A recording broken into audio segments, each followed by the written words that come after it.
നമസ്കാരം അഭിഷേക്. നമസ്കാരം ചേട്ടാ. ഒരു ഫീനിക്സ് പക്ഷിയെ പോലെ ഉയർന്ന് തൻ്റെ കരിയറിലെ ഏറ്റവും നല്ല അവസ്ഥയിലെത്തി നിൽക്കുന്ന ഒരു മനുഷ്യൻ്റെ മേലാണ് ഇപ്പോൾ ഒരു കറുത്ത പാടുകളൊക്കെ നിഴലിച്ചിരിക്കുന്നത്. മറ്റാരെയും പറ്റിയല്ല, നമ്മളെ വിജയെ പറ്റിയാണ് പറയുന്നത്. തമിഴ് വെട്രി കഴകം അധ്യക്ഷനായ വെട്രി തൻ്റെ കരിയറിൽ തമിഴ്നാടിൻ്റെ മുഖ്യമന്ത്രിയാകുമോ എന്ന ചോദ്യങ്ങൾ ആ അറ്റം വരെ എത്തി. അപ്പോഴാണ് വില്ലൻ റോളിൽ തൃശ്ശയുടെ വരവ്. ഇരുവരും ഉറ്റ സുഹൃത്തുക്കളായിരുന്നു. ഒരുപാട് സിനിമകൾ പ്രേക്ഷകർക്ക് സമ്മാനിച്ചിട്ടുണ്ട്. എനിക്ക് തോന്നുന്നു കുരുവി എന്ന സിനിമ അഭിനയിച്ച് നിർത്തിയതിന് ശേഷം കുറേ ഗ്യാപ്പൊക്കെ വന്നിട്ടാണ് ലിയോയിൽ അഭിനയിക്കുന്നത്. പക്ഷേ തൃശ്ശയെ പറ്റിയും ഇപ്പോൾ ഒരുപാട് ആരോപണങ്ങൾ വരുന്നു. എന്തായിരിക്കും ഇതിൻ്റെയൊക്കെ ഒരു ഭാവി വരാൻ പോകുന്നത്? എങ്ങനെയാണ് കാണുന്നു? നമ്മുടെ കേരളം പോലെ തന്നെ ഒരു തെരഞ്ഞെടുപ്പ് ചൂടിലേക്ക് കടക്കുകയാണ് തമിഴ്നാട് എന്ന് പറയുന്ന സംസ്ഥാനവും. ഇപ്പോൾ തമിഴ്നാട്ടിൽ നമുക്കറിയാം, കാലങ്ങളായി DMK അല്ലെങ്കിൽ ADMK എന്ന് പറയുന്ന രണ്ട് പാർട്ടികളാണ് മാറി മാറി തമിഴ്നാട് ഭരിച്ചുകൊണ്ടിരിക്കുന്നത്. അതിനപ്പുറത്തേക്ക് മറ്റൊരു ശക്തിക്കും അവിടെ സ്വാധീനമുണ്ടാക്കാൻ സാധിച്ചിട്ടില്ല നാളിതുവരെ. NDAക്ക് പോലും അവിടെ ഒരു കടന്നുവരവ് നിഷേധിക്കപ്പെട്ട അവസ്ഥയാണ്. കാരണം അണ്ണാമലയെപ്പോലെ വളരെ പ്രഗത്ഭനായ ഒരു സംസ്ഥാന അധ്യക്ഷനെ കിട്ടിയിട്ട് പോലും അത് കൺവെർട്ട് ചെയ്യാൻ, ഒരു ഭരണത്തിലേക്ക് എത്തിക്കാൻ NDAക്ക് സാധിക്കാത്തതും ആ ഒരു ദ്രാവിഡ രാഷ്ട്രീയത്തിൻ്റെ ഈറ്റില്ലമാണ് തമിഴ്നാട് എന്നുള്ളത് കൊണ്ട് തന്നെയാണ്. അപ്പോൾ ആ ഒരു രാഷ്ട്രീയത്തിലേക്ക്, ആ ഒരു സ്പേസിലേക്കാണ് അപ്രതീക്ഷിതമായി TVK എന്ന് പറയുന്ന ഒരു രാഷ്ട്രീയ പാർട്ടി കടന്നു വരുന്നത്. അതിൻ്റെ നേതാവായി നമ്മുടെ വിജയ്, ജോസഫ് ചന്ദ്രശേഖർ വിജയ് എന്ന് പറയുന്ന സിനിമാ താരം, തമിഴ്നാട്ടിൽ ഒരു പക്ഷേ ഇപ്പോൾ ആഘോഷിക്കപ്പെടുന്ന രജനീകാന്തിന് ശേഷം സമകാലികനായിട്ട് നിൽക്കുന്ന, അല്ലെങ്കിൽ അദ്ദേഹത്തിന് ശേഷം തമിഴ്നാട്ടിലെ ഏറ്റവും അധികം ഫാൻ ക്രൈസ് ഉണ്ടാക്കിയ ഒരു താരമെന്ന് പറയുന്നത് വിജയാണ്. ആ വിജയ് രാഷ്ട്രീയത്തിലേക്ക് കടന്നു വരുമ്പോൾ എല്ലാവരും ഒരു നെറ്റി ചുളിക്കുന്ന ഒരു സാഹചര്യമായിരുന്നു. കാരണം രജനീകാന്തിനും കമലഹാസനും വരെ കാലിടറിയ ഒരു സാഹചര്യമാണ് തമിഴ്നാട് പൊളിറ്റിക്സ് എന്ന് പറയുന്നത്. അവിടേക്ക് വിജയ് വരുമ്പോൾ എന്താണ് വിജയ് കൊണ്ടുവരുന്നത്, വിജയുടേതായിട്ടുള്ള എന്ത് മേന്മയാണ് വിജയുടെ ആ പാർട്ടി തമിഴ്നാട്ടിൽ കൊണ്ടുവരിക എന്നതൊരു ചോദ്യചിഹ്നമായിരുന്നു. അപ്പോൾ അപ്രതീക്ഷിതമായിട്ട് വന്നൊരു പാർട്ടിയാണെങ്കിലും വളരെ ചുരുങ്ങിയ കാലം കൊണ്ട് തന്നെ TVK എന്ന് പറയുന്നൊരു മുന്നണി തമിഴ്നാട് രാഷ്ട്രീയത്തിൽ സജീവമായി. തമിഴ്നാട്ടിൽ DMK ADMK എന്നതിനപ്പുറം ആ ADMK ശിഥിലമായി തുടങ്ങിയ അവസരത്തിൽ ആ ഒരു സ്പേസിലേക്ക് TVK എന്ന് പറയുന്ന വിജയുടെ പാർട്ടി കയറി വന്നു.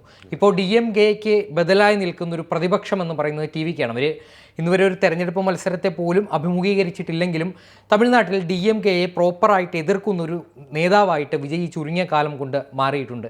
അതിനിടെ തന്നെ ഈ വരാനിരിക്കുന്ന തമിഴ്നാട് നിയമസഭാ തെരഞ്ഞെടുപ്പിനു മുന്നോടിയായി നടക്കുന്ന ചില കോലാഹലങ്ങളിൽ ഉൾപ്പെട്ടതാണ് ഈ വിജയും തൃശ്ശയുമായി നടക്കുന്ന ഈ റൂമേഴ്സ്. അത് അഭ്യൂഹങ്ങൾ എന്നേ പറയാൻ പറ്റൂ. പക്ഷേ കഴിഞ്ഞ ദിവസം ഒരു കല്യാണ വീഡിയോയിൽ അതെ, നവദമ്പതികളെ പോലെ ഒരേ മാച്ചിങ് ഡ്രസ്സൊക്കെ ഇട്ട് ചെന്നു എന്നൊക്കെയാണ് പറഞ്ഞത്. അത് ഇക്കഴിഞ്ഞ ഫെബ്രുവരി 27-നാണ് വിജയുടെ ഭാര്യയായിട്ടുള്ള സംഗീത സ്വർണ്ണലിംഗം ഇവർ ചെന്നൈ ചെങ്കൽപ്പേട്ട് കുടുംബ കോടതിയിൽ ഒരു ഡിവോഴ്സ് പെറ്റീഷൻ ഫയൽ ചെയ്യുന്നത്. വിജയിൽ നിന്ന് വിവാഹമോചനം വേണം, വിജയ്ക്ക് വിവാഹേതര ബന്ധമുണ്ട്, വിജയ് തന്നെ വഞ്ചിച്ചു, ക്രൂരത എന്നൊക്കെ കാട്ടിയാണ് ഇവർ കഴിഞ്ഞ 27-ാം തീയതി ചെങ്കൽപ്പേട്ട് കുടുംബ കോടതിയിൽ ഒരു ഹർജി, വിവാഹമോചന ഹർജി ഫയൽ ചെയ്യുന്നത്. ഏപ്രിൽ 20-നാണ് വിജയോട് കോടതിയിൽ നേരിട്ട് ഹാജരാകാനായിട്ട് പറഞ്ഞിരിക്കുന്നത്. അങ്ങനെയുള്ളൊരു സാഹചര്യത്തിൽ വിജയ്ക്കൊരു നടിയുമായിട്ട് വിവാഹേതര ബന്ധമുണ്ടെന്നാണ് സംഗീത സ്വർണ്ണലിംഗത്തിൻ്റെ ഹർജിയിൽ പറയുന്നത്. പക്ഷേ തൃശ്ശയാണെന്ന് ഏകദേശം ഉറപ്പിച്ച രീതിയിലാണ് അവിടെ നടക്കുന്ന സംസാരങ്ങൾ. കാരണം കുറേ ഏറെ നാളുകളായി ഇരുവരും ഒരു പ്രൈവറ്റായിട്ടുള്ള ഫോട്ടോ പുറത്തു വന്നു. കാരണം ഫ്രാൻസിലോ സ്വിറ്റ്സർലൻഡിലോ എവിടെയോ ഒരു അവധിക്കാല സന്ദർശനത്തിന് പോകുന്ന വിജയോടൊപ്പം തൃഷ ഉള്ളൊരു ഫോട്ടോ, അതോടൊപ്പം തന്നെ പല സ്വകാര്യ ചടങ്ങുകളിലും ഇരുവരും ഒരുമിച്ചെത്തുന്ന ചിത്രങ്ങളൊക്കെ ക്ഷണനേരത്തിലാണ് സാമൂഹിക മാധ്യമങ്ങളിൽ വൈറലാകുന്നത്. അന്നു മുതൽ തന്നെ വിജയ് തൃഷ ബന്ധവും ഈ സംഗീതയുമായിട്ടകന്ന് കഴിയുകയാണ് വിജയ് എന്ന രീതിയിൽ അന്നേ സാമൂഹിക മാധ്യമങ്ങളിലൊക്കെ പ്രചാരണമുണ്ടായിരുന്നു. എന്നാൽ അത് ശരിവയ്ക്കുന്ന രീതിയിലായിരുന്നു സംഗീതയുടെ വിവാഹമോചന ഹർജി വന്നത്. അതിന് തൊട്ടടുത്ത ദിവസം, അതായത് 27-ാം തീയതി വിവാഹമോചന ഹർജി ചെങ്കൽപ്പേട്ട് കോടതിയിൽ ഫയൽ ചെയ്തതിന് തൊട്ടു പിന്നാലെ ഏതാനും ദിവസങ്ങൾക്കപ്പുറം വിജയ് ഒരു സ്റ്റേറ്റ്മെൻറ്റ് പോലെ, നമ്മുടെ AGS പ്രൊഡക്ഷൻസ് എന്ന് പറയുന്നൊരു നിർമ്മാണ കമ്പനിയാണ്, അത് നമ്മുടെ ബിഗില് പോലുള്ള അങ്ങനെ 2 സിനിമകൾ വിജയുടേതായി നിർമ്മിക്കപ്പെട്ടിട്ടുള്ള നിർമ്മാണ കമ്പനിയാണ്. ആ നിർമ്മാണ കമ്പനിയുടെ ഉടമസ്ഥനായിട്ടുള്ള കലൈപതി S സുരേഷ് എന്ന് പറയുന്ന നിർമ്മാതാവിൻ്റെ മകൻ്റെ വിവാഹ ചടങ്ങിൽ വിജയും തൃശ്ശയും ഒരുമിച്ചെത്തിയതാണിപ്പോൾ ഈ അഭ്യൂഹങ്ങൾക്ക് ചൂട് പകർന്നിരിക്കുന്നത്. കാരണം ഇരുവരും ഒരു റൂമേഴ്സ് മാത്രമായിരിക്കുന്ന സാഹചര്യത്തിൽ ഇരുവരും അത് ആ ഒരു സ്റ്റേറ്റ്മെൻറ്റ് അംഗീകരിക്കുന്ന രീതിയിലാണ് ഒരു പൊതുസ്ഥലത്ത്, അതും ഒരേ ഡ്രസ് കോഡോടുകൂടി, ഒരുപക്ഷെ അവരുടെ സ്വകാര്യമായിട്ടുള്ള തീരുമാനമായിരിക്കും. പക്ഷേ അതിനും അപ്പുറത്തേക്ക് ആ ഒരു സ്റ്റേറ്റ്മെൻറ്റ് ഉറപ്പിച്ച് പറയുന്ന രീതിയിലാണ് ഇരുവരും ആ ഒരു ചടങ്ങിലെത്തിയത്. അവിടെ റൂമേഴ്സിനെയൊന്നും തനിക്ക് ബാധിച്ചിട്ടില്ല എന്നൊരു മട്ടിലാണ് വിജയും ദൃശ്യവും അവിടെ ഒരുമിച്ച് പങ്കെടുക്കുന്നു, ഫോട്ടോയ്ക്ക് പോസ് ചെയ്യുന്നു, അതിനുശേഷം അവിടെ നിന്ന് മടങ്ങിപ്പോയിരിക്കുന്നത്. ഇതാണിപ്പോൾ തമിഴ്നാട്ടിലാകെ ചർച്ചാ വിഷയമായിരിക്കുന്നത്. എന്ന് പറഞ്ഞാൽ വിജയുടെ രാഷ്ട്രീയ പ്രവേശനം ഇല്ലായിരുന്നെങ്കിൽ, വിജയ് രാഷ്ട്രീയത്തിൽ ഇറങ്ങിയില്ലായിരുന്നെങ്കിൽ ഒരു പക്ഷേ ഒരു ഗോസിപ്പ് കോളത്തിൽ ഒതുങ്ങേണ്ട ഒരു വാർത്തയ്ക്ക് ഇത്രയധികം രാഷ്ട്രീയ പ്രാധാന്യം വന്നത് ഇത്തരത്തിൽ വിജയ് ഈ പൊളിറ്റിക്സിലേക്ക് ഇറങ്ങി. അങ്ങനെയുള്ളൊരു അവസരത്തിൽ ഈ തമിഴ്നാട്ടിലെ ആളുകൾ വൈകാരികമായിട്ടാണ് ഈ കാര്യങ്ങൾ എടുക്കുക. സിനിമ എന്ന് പറയുന്നവരുടെ മതമായിട്ട് കാണുന്നൊരു ജനതയാണ്. അതുകൊണ്ട് തന്നെയാണ് MGRും ജയലളിതയും ഒക്കെ അവരുടെ ദൈവത്തിൻ്റെ പ്രതിപുരുഷന്മാരായി. ഒരു പക്ഷേ തമിഴ്നാട്ടിൽ 10 വർഷം MGR മുഖ്യമന്ത്രിയായിരുന്നു, അതിനുശേഷം 14 വർഷമാണ് ജയലളിത എന്ന് പറയുന്ന സിനിമാ താരം പിന്നീട് മുഖ്യമന്ത്രിയായി അവരുടെ അമ്മയായിട്ടൊക്കെ വാണത്. ആ ഒരു തരത്തിലേക്ക് MGR ജയലളിത ദ്വയം എന്ന് പറയുന്ന ആ 2 തരത്തിലേക്ക് വിജയ് തൃഷ ജോഡി കടന്നു വരുമോ എന്നതാണ് ഇപ്പോൾ തമിഴ്നാട്ടിലെ പ്രധാന ചർച്ചാ വിഷയം. TVK 234 നിയോജക മണ്ഡലങ്ങളാണ് തമിഴ്നാട്ടിലുള്ളത്. അപ്പോൾ തമിഴ്നാട്ടിലേക്ക് TVK കടന്നു വരുമ്പോൾ ഒരു TVK എന്ന് പറയുന്നത് വിജയ്ക്ക് കാലങ്ങളായിട്ട് വളരെയധികം ഫാൻ ബേസ് ഉള്ള ഒരു താരമാണ്. തമിഴ്നാട്ടിലെമ്പാടും വലിയ ആരാധക കൂട്ടവുമുണ്ട്. കഴിഞ്ഞ 2021 തമിഴ്നാട് തദ്ദേശ സ്വയംഭരണ സ്ഥാപനങ്ങളിലേക്കുള്ള തിരഞ്ഞെടുപ്പിൽ 169 സീറ്റുകളിൽ അന്ന് വിജയുടെ ഫാൻ ക്ലബ്ബ് മത്സരിച്ചിരുന്നു. അതിൽ തന്നെ 120ഓളം സീറ്റുകളിൽ 116ഓളം സീറ്റുകളിൽ വിജയിക്കാൻ ഈ ഫാൻ ക്ലബിന് സാധിച്ചിരുന്നു. അങ്ങനെ പൊട്ടൻഷ്യലുള്ള ഒരു ഫാൻ ക്ലബ്ബ്, ആ ഫാൻ ഗ്രേസിനെ കൂടെ കൂട്ടിയാണ് വിജയ് TVK രൂപീകരിച്ചത്. ആ TVK ആണ് ഇത്തവണ നിയമസഭാ തെരഞ്ഞെടുപ്പിൽ മത്സരിക്കാൻ ഒരുങ്ങുന്നത്. പക്ഷേ കേൾക്കുന്ന വാർത്തകളുടെ അനുസരിച്ച് ഇത്രയും കാലം AIDMKയുടെ കോട്ടയിലുണ്ടായിരുന്ന പനീർശെൽവം ഇപ്പോൾ സ്റ്റാലിൻ പക്ഷത്ത് ചേർന്നിരിക്കുന്നു. അപ്പോൾ സ്റ്റാലിൻ പക്ഷം ശക്തി പ്രാപിച്ചിരിക്കുന്നു. ജയലളിത തോഴിയായ ശശികല ഇതിനോട് പ്രതികരിച്ചത് ഒരു പുതിയ രാഷ്ട്രീയ പാർട്ടി തന്നെ രൂപീകരിച്ചുകൊണ്ടാണ്. പക്ഷേ ഇതൊന്നും നിലനിൽക്കില്ല എന്നറിയാം. പക്ഷേ AIDMK NDAയുമായിട്ടുള്ള സഖ്യം ഉണ്ടാക്കിയതോടെ ഏകദേശം DMK എന്ന് പറയുന്നത് അവർക്ക് തൊടാൻ പോലും പറ്റാത്ത രീതിയിലേക്ക് വളർന്നു കഴിഞ്ഞിരുന്നു. അവിടേക്കാണ് TVKയുടെ ഉദയം എന്ന് പറയുന്നത്.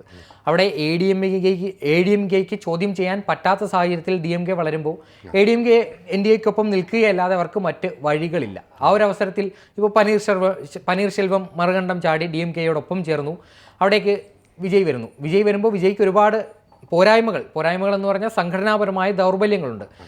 വിജയ് ഇത്ര കാലം ഒരു ഫാൻ ക്ലബ്ബായിട്ട് മുന്നോട്ട് കൊണ്ടുപോയ തൻ്റെ ആരാധക കൂട്ടം എങ്ങനെയാണ് ഒരു പൊളിറ്റിക്കൽ പാർട്ടി വരുമ്പോൾ ആ പാർട്ടിയിൽ ഇടപെടുക. കാരണം ഗ്രൗണ്ട് ലെവലായിട്ടുള്ള ഓർഗനൈസേഷൻ അല്ലെങ്കിൽ താഴെത്തട്ടിൽ നടക്കുന്ന പ്രവർത്തനങ്ങളൊക്കെ ഒരു ഇലക്ഷൻ്റെ വിധി നിർണ്ണയിക്കുന്നതാണ്. പ്രത്യേകിച്ച് തമിഴ്നാട് ഇലക്ഷൻ എന്ന് പറയുമ്പോൾ ധാരാളം പണം ഒഴുക്കിക്കൊണ്ടാണ് ഈ DMK ആണെങ്കിലും AIDMK ആണെങ്കിലും തെരഞ്ഞെടുപ്പിനെ നേരിടുന്നത്. കാരണം സൗജന്യമാണ് എല്ലായിടത്തും. ഈ അവസരത്തിൽ മറ്റൊരു ചോദ്യം എന്ന് വെച്ചാൽ എക്കാലവും ഈ സ്റ്റാലിൻ ഭരണം എന്ന് പറയുന്നത് BJPയുടെ കണ്ണിലെ ഒരു കരടായിരുന്നു. ഈ ഒരു ഘട്ടത്തിൽ TVK കൂടി ഇങ്ങനെ പ്രതിസന്ധിയിലായിരിക്കുന്ന സമയത്ത് എന്തായിരിക്കും കേന്ദ്ര തലത്തിലുള്ള നീക്കം? ഈ NDA സഖ്യം പരമാവധി വിജയെ തങ്ങളുടെ പാളയത്തിൽ എത്തിക്കാനുള്ള ശ്രമങ്ങൾ നടത്തുന്നുണ്ട്. അത് വിജയ് പാർട്ടി രൂപീകരിച്ചതിന് ശേഷം പലതവണയായിട്ട് NDA TVKയ്ക്ക് മുന്നിൽ തങ്ങളുടെ വാതിലുകൾ തുറന്നിട്ട് കഴിഞ്ഞതാണ്. ഏകദേശം അതിന് ഏറ്റവും ഒടുവിലായിട്ട് അവർ ശ്രമിക്കുന്നത് എന്താണെന്ന് വെച്ചാൽ, ഇപ്പോൾ അദ്ദേഹത്തിൻ്റെ ഏറ്റവും ഒടുവിലത്തെ സിനിമ റിലീസായിട്ടില്ല, ജനനായകൻ എന്നാണ് ആ സിനിമയുടെ പേര്. ആ ജനനായകൻ സിനിമയുടെ റിലീസുമായി ബന്ധപ്പെട്ട അഭ്യൂഹങ്ങൾ, അതായത് അനിശ്ചിതത്വം തുടരുകയാണ്. കാരണം ആ സിനിമയുടെ സെൻസർ സർട്ടിഫിക്കറ്റ് കൊടുക്കാത്തതുമായി ബന്ധപ്പെട്ടുള്ള തർക്കങ്ങൾ, അതോടൊപ്പം തന്നെ 2025 സെപ്റ്റംബറിൽ കരൂരിലുണ്ടായ വിജയുടെ റാലിയിലുണ്ടായ സ്റ്റാമ്പേഡും അതുമായി ബന്ധപ്പെട്ട വിഷയങ്ങളുമൊക്കെ CBI ആണ് അന്വേഷിക്കുന്നത്. CBIയുടെ ചെന്നൈ യൂണിറ്റാണ് ഈ കാര്യം അന്വേഷിക്കുന്നതെങ്കിലും കഴിഞ്ഞ ദിവസം വിജയ് ഹാജരായത് CBIയുടെ ഡൽഹി യൂണിറ്റിലാണ്. അങ്ങനെ നിരന്തരം വിജയെ പ്രഷർ ചെയ്യാൻ ഈ NDA ശ്രമിക്കുന്നുണ്ട്. BJP റൂളിംഗ് പാർട്ടിയാണ്. അപ്പോൾ വിജയ് അതിലൊന്നും വീഴുന്നില്ല. വിജയ് തന്നെ പലപ്പോഴും വെളിവാക്കിയിരിക്കുന്നത് NDAയുടെ ആശയപരമായും പ്രത്യയശാസ്ത്രപരമായും NDA അല്ലെങ്കിൽ BJPയുമായിട്ട് സഖ്യമുണ്ടാക്കാൻ തനിക്ക് സാധിക്കില്ല. പ്രത്യയശാസ്ത്രപരമായി തങ്ങളുടെ ശത്രുക്കളാണ് NDA എന്നാണ് അദ്ദേഹം പലപ്പോഴായി പറഞ്ഞിരിക്കുന്നത്. പക്ഷേ ഇത്തരത്തിലുള്ള സമ്മർദ്ദങ്ങൾ വരുമ്പോൾ അതിനെ വിജയ് എങ്ങനെ അതിജീവിക്കുക എന്നതാണ് ചോദ്യം. അതോടൊപ്പം തന്നെ വിജയ് എന്ന ഒരു താരത്തിനപ്പുറം ഒരു സെക്കൻഡ് ടയർ ആയിട്ടുള്ള നേതാക്കളുടെ അഭാവം TVKയിൽ നിഴലിക്കുന്നുണ്ട്.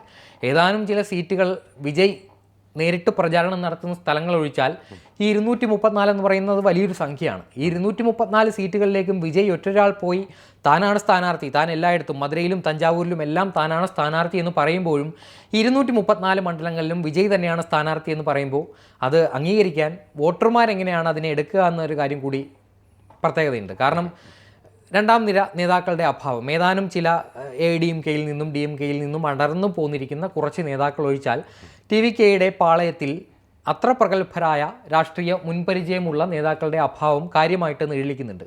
അപ്പോൾ ഇതൊക്കെ തെരഞ്ഞെടുപ്പിൽ TVKയ്ക്ക് തിരിച്ചടി ആയേക്കാവുന്ന ഘടകങ്ങളാണ്. അതോടൊപ്പം തന്നെ വിജയുടെ പ്രതീക്ഷ എന്ന് പറയുന്നത് പുതിയ വോട്ടർ പട്ടികയിൽ ആദ്യമായി ഇടം പിടിച്ച വോട്ടർമാർ, അതോടൊപ്പം തന്നെ ഈ ജെൻസി എന്ന് പറയുന്ന ആ ഒരു വിഭാഗം, അതോടൊപ്പം തന്നെ ഈ DMKയുടെയും AIADMKയുടെയും റെജീമിൽ ആ ഒരു ഭരണകാലം കണ്ട് അവരുടെ വാഗ്ദാനങ്ങൾ പലതും കേട്ട് അത് യാഥാർത്ഥ്യമായില്ല, വാഗ്ദാനങ്ങൾ വാഗ്ദാനമായിട്ട് നിലനിന്നു എന്നൊരു ആശയക്കുഴപ്പത്തിൽ നിൽക്കുന്ന വോട്ടർമാർ, ആ വോട്ടർമാരും അതോടൊപ്പം തന്നെ യുവ വോട്ടർമാരും മാത്രമാണ് വിജയ് ആ വോട്ടർമാരിൽ മാത്രമാണ് പ്രതീക്ഷ അർപ്പിക്കുന്നത്.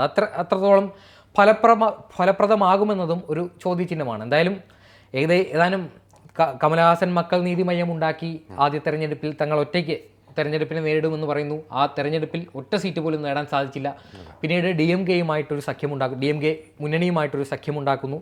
അതിനുശേഷം കോയമ്പത്തൂർ സൗത്തിൽ NDA സ്ഥാനാർത്ഥി കമലഹാസനെ പരാജയപ്പെടുത്തുന്നു. അതിനുശേഷം അദ്ദേഹത്തിന് മുന്നണി സമവാക്യങ്ങളുടെ ഭാഗമായി കിട്ടിയ ഒരു രാജ്യസഭാ സീറ്റിൽ MP ആയിട്ടാണ് അദ്ദേഹം പോയത്. അങ്ങനെ ആ മക്കൾ നീതിമയം എന്നത് ഒരു ഫ്ലോപ്പായിരുന്നു. രജനീകാന്ത് ഒരു പുതിയ പൊളിറ്റിക്കൽ അലയൻസ് ഉണ്ടാക്കുമെന്ന് പറയുന്നു. പിന്നീട് ആരോഗ്യപരമായ കാരണങ്ങൾ ചൂണ്ടിക്കാട്ടി അദ്ദേഹം അതിൽ നിന്ന് പിന്മാറുന്നു. അവിടേക്കാണ് വിജയുടെ എൻട്രി. അവിടെ വിജയ് എത്രത്തോളം സക്സസ്ഫുൾ ആകുമെന്ന് ഏതാനും നാളുകൾക്കപ്പുറം അറിയാൻ സാധിക്കും. എന്തായാലും തമിഴ്നാട് കത്ത് നിൽക്കുന്നത് വിജയ് തൃഷ ബന്ധത്തിലാണ്. ആ ബന്ധം എങ്ങനെയാണ് വിജയ് അതിനെ പ്രതിരോധിക്കുക എന്നുള്ളത്. കാരണം ഒരു ഭാര്യയെ ഉപേക്ഷിച്ച് മറ്റൊരു സ്ത്രീയെ തേടി പോകുന്ന ഒരാളെ എങ്ങനെയാണ് തമിഴ്നാട്ടിലെ വോട്ടർമാർ അങ്ങനെയൊക്കെ വൈകാരികമായിട്ട് ചിന്തിക്കുന്ന ആളുകളാണ്. പ്രത്യേകിച്ച് സിനിമാ നടന്മാർക്ക് ക്ഷേത്രങ്ങൾ പോലുള്ള സ്ഥലമാണ്, വളരെ സെൻസിറ്റീവ് വോട്ടർമാരാണ്. സമ്മിശ്ര പ്രതികരണങ്ങളാണ് ഇതിന് സോഷ്യൽ മീഡിയ നൽകുന്നത്. എങ്കിൽ കൂടിയും സ്റ്റാലിൻ വീഴുമോ അതോ വാഴുമോ? നമ്മുടെ നാട്ടിൽ ദിലീപിന് മുൻപുണ്ടായിരുന്ന ഒരു പേരുണ്ടായിരുന്നു. പക്ഷേ കാവ്യമാധവന് വിവാഹം കഴിച്ചതിന് ശേഷം അദ്ദേഹത്തിന് പലപ്പോഴും ഒരു നെഗറ്റീവ് ഇമേജ് ഉണ്ടായി. ആ ഒരു അവസ്ഥ വിജയ്ക്കും ഉണ്ടാവാതിരിക്കട്ടെ എന്ന് നമുക്ക് പറയാൻ പറ്റും. കാരണം അത്തരത്തിലാണിപ്പോൾ അവിടെ നടക്കുന്ന കാര്യങ്ങളൊക്കെ ഉണ്ടാവുന്നത്. കാരണം തൃഷ കുടുംബജീവിതം നയിച്ചുകൊണ്ടിരുന്ന സമാധാനപരമായി കുടുംബജീവിതം നയിച്ചുകൊണ്ടിരുന്ന വിജയുടെ ജീവിതത്തിലേക്ക് 2 മക്കളാണ്. 1999 വിവാഹിതരായ ദമ്പതികൾ. ഏതാനും ഒരു നൂറ്റാണ്ടോളം നീണ്ടുനിന്ന ദാമ്പത്യത്തിനിടയിലേക്ക് 2021 തൃഷ ഇവരുടെ ജീവിതത്തിലേക്ക് വിജയുടെ ജീവിതത്തിലേക്ക് കടന്നു വരുന്നതെന്നാണ് തൃഷയുടെ പേര് പറഞ്ഞിട്ടില്ലെങ്കിൽ പോലും ഇപ്പോൾ അത് കൺഫേം ചെയ്യുന്ന രീതിയിലാണ് കാര്യങ്ങളൊക്കെ പോകുന്നത്. അതുകൊണ്ടാണ് നമ്മൾ പറയുന്നത് 2021 മുതൽ ഇരുവരും തമ്മിൽ ബന്ധത്തിലായിരുന്നു. പിന്നീടാണ് ലിയോ സംഭവിക്കുന്നത്.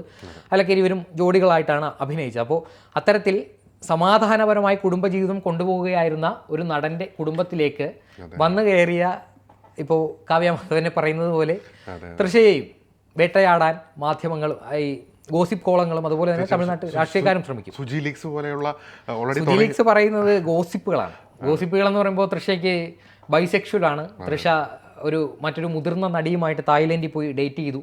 അവിടെ വെച്ച് ഇരുവരും ഒരു വിവാഹം കഴിച്ചു എന്നൊക്കെയാണ് അവർ പറയുന്നത്. അതിൽ എത്രത്തോളം ക്രെഡിബിലിറ്റി എന്താണെന്നറിയില്ല. എന്തായാലും ഒരാളുടെ പേഴ്സണൽ കാര്യങ്ങൾ ഇടപെടുന്നതും അത്തരത്തിലുള്ള അഭിപ്രായങ്ങൾ പറയുന്നതും ശരിയല്ല എന്നുള്ളത് ആണ്. എന്തായാലും വിജയ്ക്ക് നല്ലത് മാത്രം സംഭവിക്കട്ടെ, തമിഴ് മക്കൾക്കും നല്ലത് സംഭവിക്കട്ടെ എന്ന് മാത്രമാണ് ഈ ഘട്ടത്തിൽ. ഒരു MGRനെ പോലെ വിജയ് തൃഷ താരജോഡികളായിട്ട് ഇനി MGR ജയലളിത ഭരിച്ചതുപോലെ തമിഴ്നാട് രാഷ്ട്രീയം ഭരിക്കുമോ എന്നും കാത്തിരുന്ന് കാണാം. തീർച്ചയായും.